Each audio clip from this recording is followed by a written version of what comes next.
Good morning, everyone, and welcome to join Auntie's open webinar. Our topic for today will be loneliness in the workplace. Actually, a very relevant and sadly a very common issue as well, something that most of us maybe have experienced or seen someone else experience during our daily routines.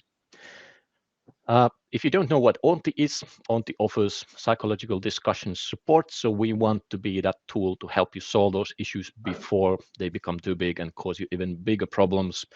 Of course, loneliness may be being one of those issues. So feel free to tag and register for our Auntie package if you have that option available for you.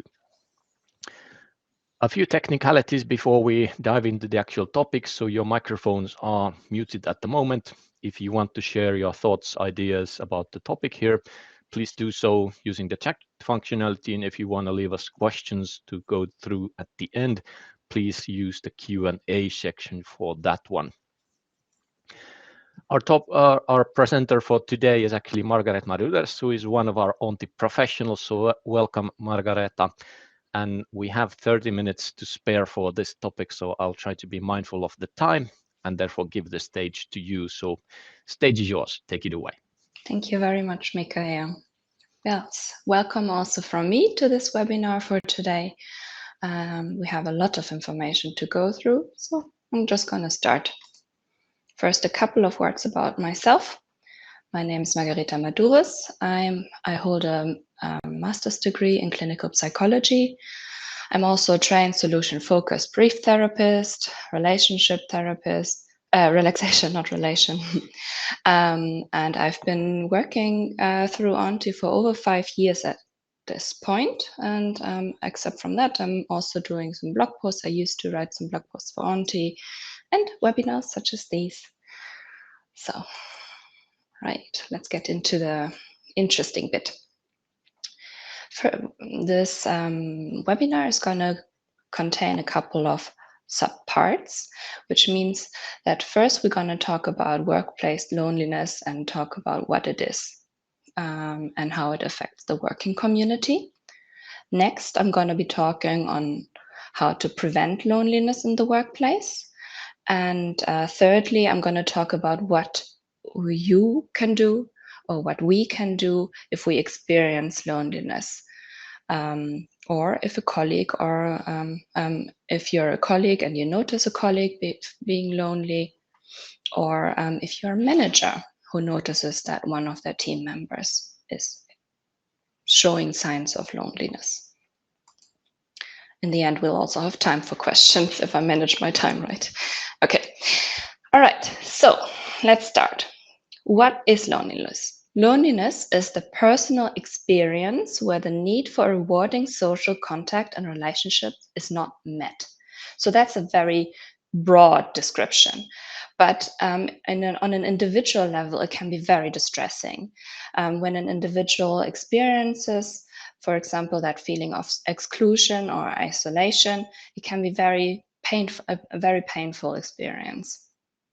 Although it may cause depression and other mental and physical illness, it is very much clearly differentiated from depression and loneliness.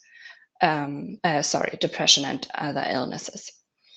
So there's also two subparts or two versions that are often described. So on the one hand, we have social loneliness, and that is that broad concept where we have or we notice a gap between the desired existing social relationship and what we actually experience. So that we feel that we are not getting what we need. In social loneliness, it is important that relationships and networks are absent or limited. Social loneliness lacks a peer group, which can be replaced by another group. For example, relationships formed in the world of games or other areas of your life. And social loneliness can be seen externally. Sometimes you will notice someone who looks a little bit like a loner. On the other hand, we have that other concept of emotional loneliness. And that is more about the quality of the relationships rather than the quantity of relationships. And in that, we mean that we want this, or we are lacking the sense of belonging and meaningfulness in our existing social relationships. So this feeling of being understood and part of a group is sometimes lacking in people who experience this type of loneliness. So that means that we can also experience loneliness when we're in the midst of others. We can be there and be with others in a room or in an environment and can still feel lonely. Why is loneliness such a big deal? So first of all, on a neuronal level, it has been found that feelings of loneliness show up in brain activity the same way that pain, physical pain, shows up. So it's an actually deeply uncomfortable and painful experience. So the behavioral scientist Matthew Lieberman has shown in his research that social rejection activates the same areas of the brain as physical pain.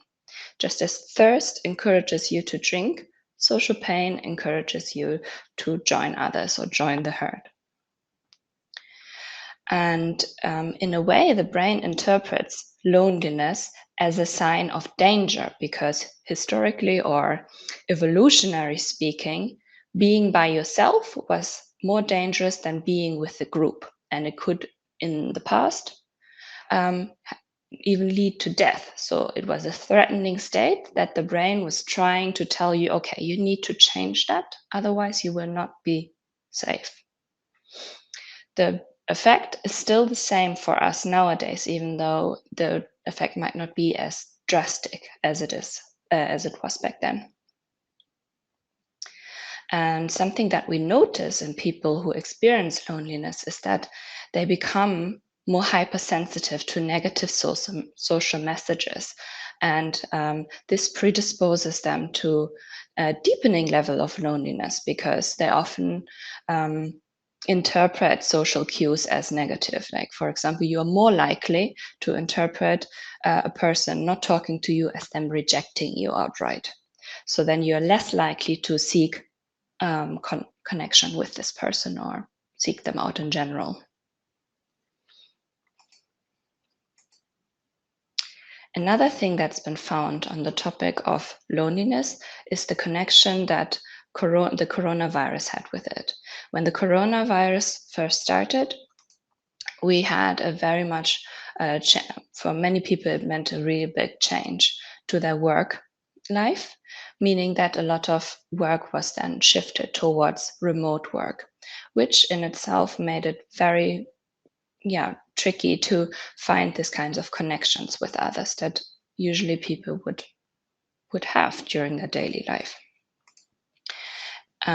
It was even found that every third adult in Finland was reporting increased feelings of loneliness, even at work at that period of time. And then finally, what's also been found is that there were certain groups that were especially prone to this kind of experience, and those were the younger people and the older people especially.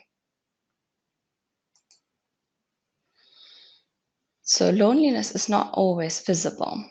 That's the tricky part. Sometimes you don't notice that people are lonely, even if you see them on a daily basis. And what it does is that it can affect the working community.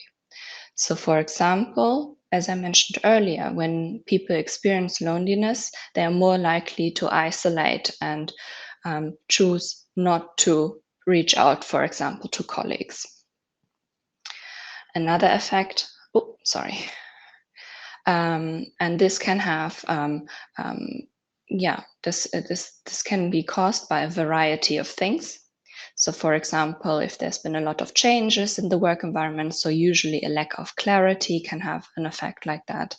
Then general structures can have that kind of effect, making it more likely that people feel lonely, a lack of training in general to kind of spot loneliness, but also to connect with others.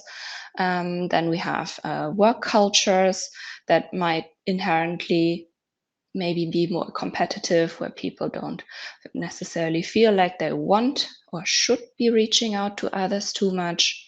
And then we also have the topic of active exclusion, which, of course, if you actively exclude someone, that someone is more likely to feel lonely. Okay, so how do we counteract loneliness? There's one concept that has repeatedly been shown to help counteract loneliness, and that is the idea of psychological safety. A strong community is built on well-functioning teamwork instead of strong individuals. It's interesting. I mentioned this competitiveness in my earlier slide. So Google actually tried to figure out how to build the perfect team. And what they found was that characteristics of high performing teams regarding creativity, productivity, and efficiency were one important thing, and that's psychological safety. And what makes psychological safety is a strong mutual trust and a clear team structure. So again, we have the focus on clarity and we have to focus on trust. So overall, psychological safety can be summarized as a shared understanding that a group is safe and everyone or everybody can be themselves without being ridiculed. And here is two things about trust.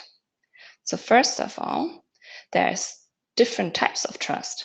There is trust that is related to another person's actions, and that is called also operational trust. As an example, this is a form of trust where we believe that somebody will do what they promise, and that usually arises from experience with this person. Has this person usually done what they promised, or have they gone back on their word? And then we have the other type of trust, and that is personal trust. And that is related to knowing the other person. So if you personally know and interact with a person more frequently, you are more likely to know them and you're more likely to know them, to trust them. So this is the form of trust where we believe in somebody because we know them personally. This form of trust requires sharing on a personal level and not only staying in your professional role or your identity. And how do we strengthen psychological safety? There's different ways of strengthening it on different levels. We start with the leadership because, of course, that's one of the essential jobs of leadership, to create a psychologically safe work environment. And how can leadership do that? Well, there's a variety of things, but usually it's this idea of inclusion and open communication. So, for example, it's the way we handle failures, so talking tolerantly and openly about personal failures as well, inviting everyone to participate, giving thanks, help, and feedback, or giving thanks to receiving help and feedback, and creating routines for meetings and giving feedback. So leaders give the structure that allows for psychological safety. And then we have another level. We have the relationships between colleagues. And those are also important to create a psychologically safe environment. Those can be things like recognizing your own beliefs in the face of differences. So you don't always have to have the same opinions and ideas about things with your colleagues, but it's good that you recognize that some things might be your own opinion rather than a general truth. Then also, when you notice different opinions in another person, respecting that different opinions. You don't have to agree with them, but respecting their ability or respecting their right to have a different opinion.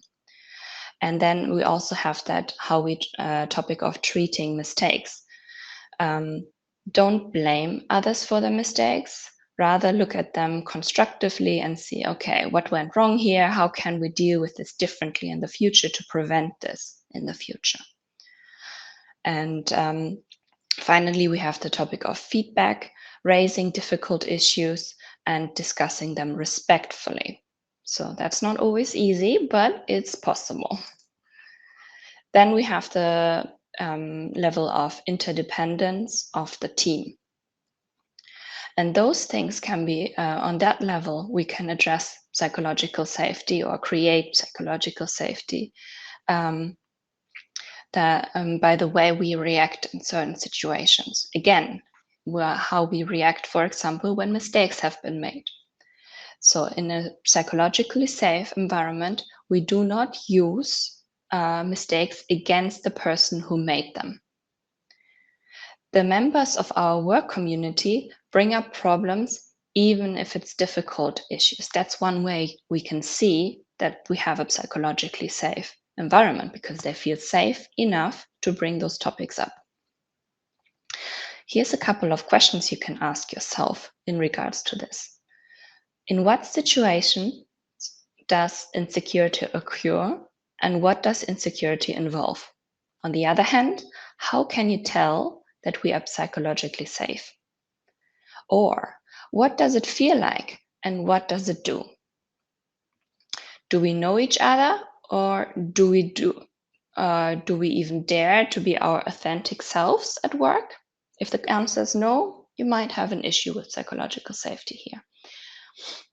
All right, the final level is encounters. Creating a good and inclusive atmosphere is often seen as the responsibility of the frontline manager or the supervisor, whatever. However, even in remote working situations, it's the responsibility of everyone. So how do we do that in practice? First of all, try being present and interested in the thoughts of others, even in virtual meetings. See if you can join low threshold contact with colleagues. For example, coffee breaks or other little, maybe a bit more relaxed situations where you can connect with others. And then also ask for feedback on your own work and encourage others when you see they're struggling. These are things that help to foster a psychological safe environment. Okay, once again about the remote work isolation. Of course, all of the things I've talked about so far can be applied to remote and in-person work, but here we focus on specifically remote work. What can we all do to start feeling more connected at work? First of all, again, make small efforts to stay in touch every day. Reach out to colleagues just for little chats or with a question if you have questions, or tell them that they can come to you with questions if they have any. If you have the capacity, that is, of course. And then remember that feeling of loneliness is not a fixed state and can vary from moment to the next. So just because you might not be feeling lonely now, or somebody else might not be feeling lonely now, doesn't mean it cannot ever occur. And then also see if you might want or have the ability to also work in person occasionally to help you connect with others more easily.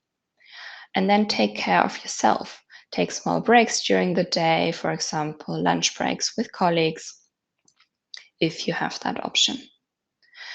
And for yourself as well, arrange nice things to do after work and use the time and energy to deepen other existing relationships you have. No one has ever lost anything by greeting every colleague or asking at the beginning of a video meeting how their colleagues are doing. You can't lose. But if you're lonely, there's things that you can start doing here. 3 steps. First of all, start identifying the situation. Is it loneliness or demotivation? If it is loneliness, how can you accept that feeling of loneliness without judgment and with compassion towards yourself?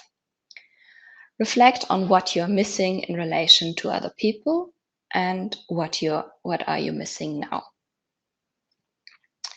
The next step is to identify thought patterns. Continue by reflecting on your own thought patterns and try to change those that reinforce loneliness. How can you encourage yourself to reach out to others? What can it make easier? Do you notice any barriers in your thinking that make it difficult to approach others?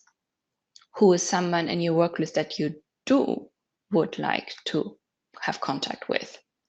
Is there someone you can contact? You don't have to be friends with everybody, but there might be a colleague you like better, and that might be easier to start with. Actions.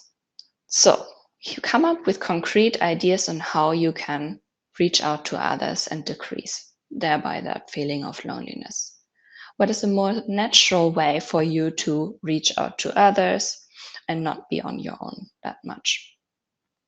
And outside of work, are there any hobby groups or volunteer activities, maybe even related to your workplace, where you can feel part of a group and make connections or deepen connections into a more friendly atmosphere?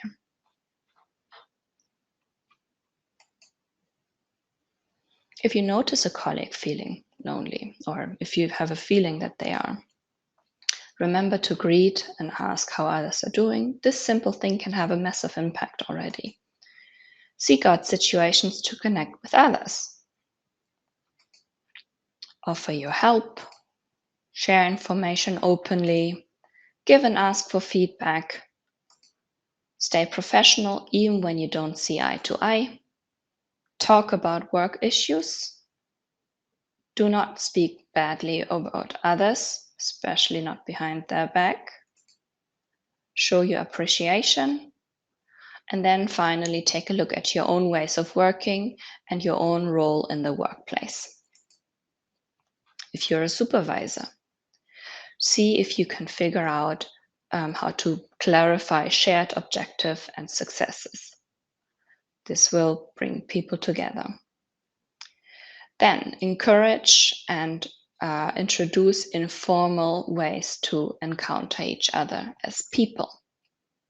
So, for example, by offering coffee meetups or going for lunch or doing other fun activities together. And checking in with people who might be not so inclined in joining. So trying to get others to join as well. All right, here's a couple of points that we can take with us. First of all, take off your corporate armor. Meet people as people. Everybody can create psychological safety and a culture of belonging and connection through their own actions. Show an interest in people's experiences. Break some of your routines and meet each other outside of the routines. Remember to address everybody at the workplace. Now, I have a question for you. What could you do to prevent loneliness and strengthen cohesiveness in your workplace? And finally, we have some minutes for questions, if there are any. I'm a bit faster than I expected. No worries. Thank you, Margaretha. One question about this is that since this is a very personal experience, that feeling of loneliness, and our brains are kind of also hardwired into this, noticing all those problems, and we kind of easily get stuck with those. Yeah. So that can become like this self-expanding snowball that you start feeling lonely, you start feeling stressed, you start feeling down, even depressed, sad. So any thoughts or practical ideas on how could one actually break that cycle? That's a really good I'm and tricky a big question. Yes. question maybe, but some practical things maybe. Yeah. Okay, let me think. So first of all, I think I mentioned in a previous slide that thought patterns have a big impact, and I think that really much is connected to that question. So some thoughts make it more likely that you end up wanting to avoid social connections, and it's really useful to identify these kinds of thoughts. So the first thing that I might recommend you do if you experience that you've been feeling more lonely is to ask yourself if there are certain situations or certain interactions during which you feel more lonely, or after which you feel more lonely. So, and then you can look at this situation and see, okay, what were my thoughts in this situation? Did I maybe perhaps make assumptions on behalf of the person, or my own quality as a team member, that might make it more difficult for me to connect with them in the future? Because often people tend to mind read. So we are in an interaction, we're always already feeling maybe a bit insecure, and then we start interpreting behavior this way. Oh, she didn't smile at me this morning, she must not like me. Oh, he did not add my comment during the meeting, so he must think it was a stupid idea. I probably don't want to bring up any of my ideas in the future. And often our behavior or the behavior of others, we are not very good at interpreting what their thoughts are, because we are not mind readers. We're not meant to read minds.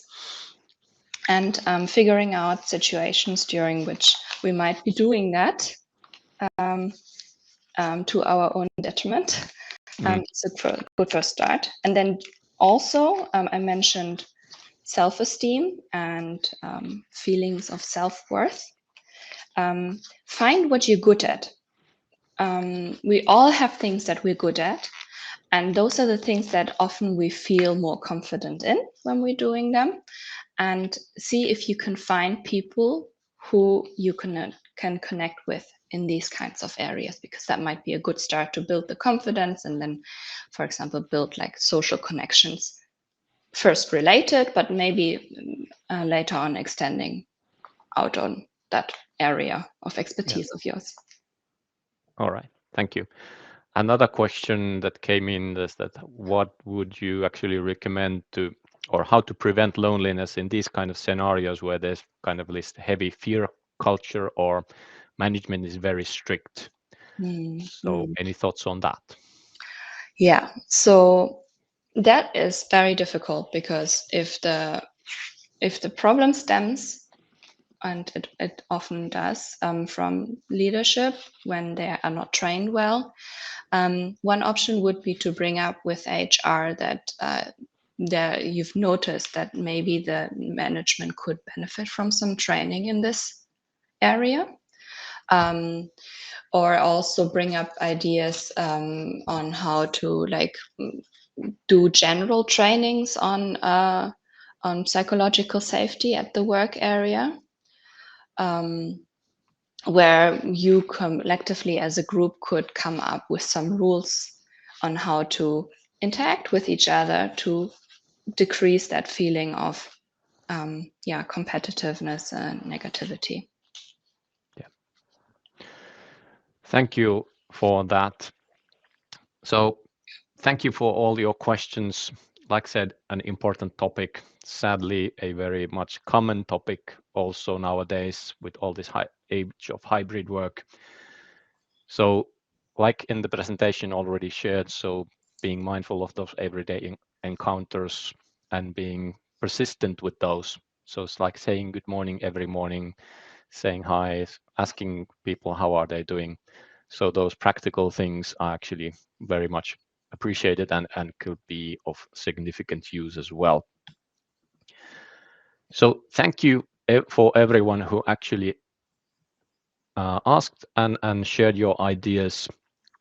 Being mindful of the time, I will also remind you that you do have access to Auntie service, and the package called Feeling Down would actually be the perfect one to maybe to begin with if you are feeling stressed, if you're feeling lonely, because you can also be completely kind of exhausted after the workday, after this kind of scenarios. Yeah. And like I said, those everyday practical things. So asking how people are doing, trying to be looking on the brighter side and the positive side. Yes. Thank you, Margaretha, for this insightful presentation. Thank you for everyone who joined us. And like I said, you will get a recording of this directly by email, and this will also be appearing in our Auntie website later on.